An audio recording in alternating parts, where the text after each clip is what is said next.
Bali, gagawin lang natin ng review itong tatlong katana ni Roronoa Zoro sa anime na One Piece. Bali, sa Wano Art na version to na set. Itong set niya. Bali, meron tayo dyan. Wado Ichimoji, yung white. And yung red. Sunday Kitetsu, yung violet. Enma. Bali, ito sila. Anime version to, ginaya maski yung blade niya. Bali, yung blade nila, high carbon 1060 steel. Ayan yung details. Yan, nakabalot pa ng plastic yan. Yan, may peg din siya. Dalawa. Isa. Dalawa. Yan, may dalawang peg. Yan. Gayang-gaya talaga, maski sa anime. Yan. Bali, ito yung pinaka-blade. Tingnan natin. Yan. Medyo may oil-oil pa yan. Bali, ito yung Wado Ichimoji. Itong white. Yung pinaka-unang-unang katana ni Zoro.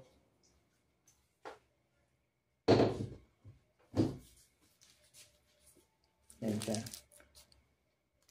Maski yung itsura ng blade, ginaya talaga sa anime yung design. Ganito yung design sa anime. Kulay black siya. Na may straight na hamon line. Yan. High carbon 1060 steel. Matalim to. Sharp. Functional na katana siya. Forge. Yan. Hindi siya yung pang cosplay kasi matalim.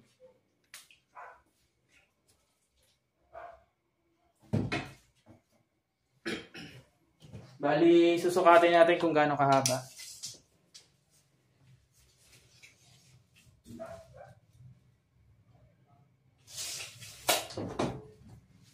Bali, sa pinaka-tip, hanggang dito sa dulo ng handle, 40 inches yung total length niya. 40 inches. Ayan siya. Haba niya. Wano Ichimoji. Maski sa Netflix na live action ng One Piece. Ito yung itsura talaga din ng katana niya maski yung blade. Ginaya talaga.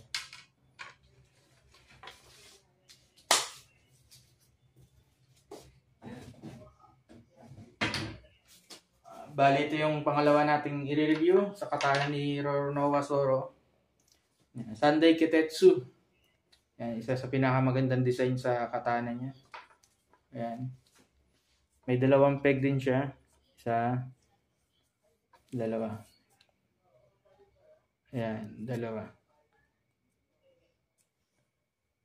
Ayan. Sunday Kitetsu. Ayan, ganda. Kung may review rin ako nito yung pinaka machine na yung pang cosplay na katana niya. Ito high carbon 1060 steel kaya functional na katana, matatalim. Yan, tingnan. Ito yung pinaka skull barb, ang linis ng pagkagawa. Yan. Ito yung pinaka blade, gayang-gaya talaga sa anime. Bali painted, naka-paint yung blade nila. Yan. Ginaya talaga sa kung anong design sa anime. Yan, matalim talaga to. Ganda ng pagkakulay.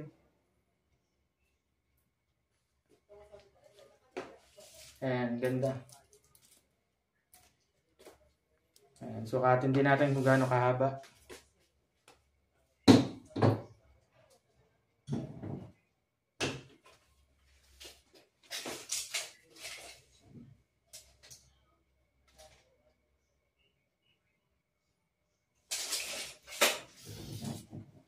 Bali nitong Sunday Kitetsu, 39 inches.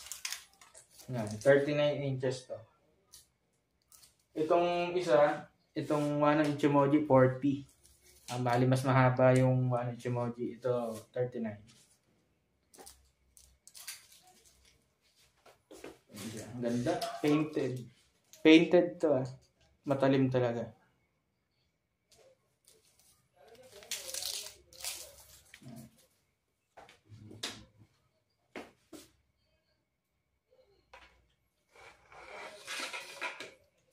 Sunday Kitetsu. Sunod na natin.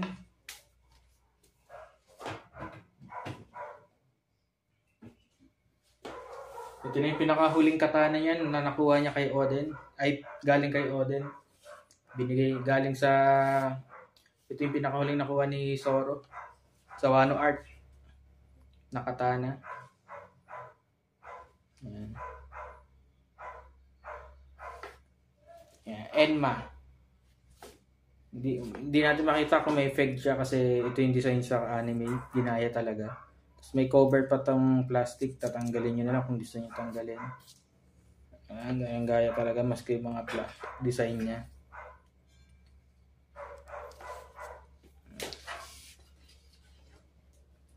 This cover niya. Ang linis ng pagkagawa.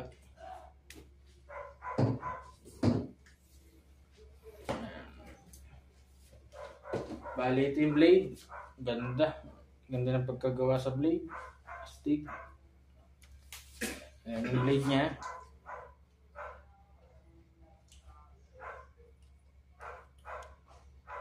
Ayan, Enma.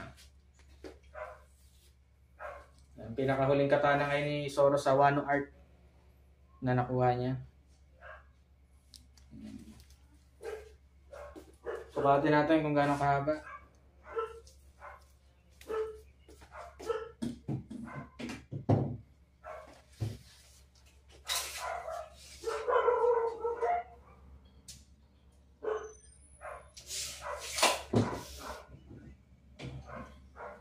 Kasing haba siya ng Sandai Kitetsu, 39 inches. Yan, 39 inches. Yan siya. Painted. Ang ganda ng pagka-paint din sa blade. Gaya sa anime. May haki. Yan. Enma. Ang huling katana ni Zoro sa Wano Art. Bali, yung review natin para dito sa katana ni Zoro. Lahat sila high carbon 1060 steel. Lahat sila matatalim. Sharp sila lahat. Pa-like and subscribe na lang. Maraming salamat.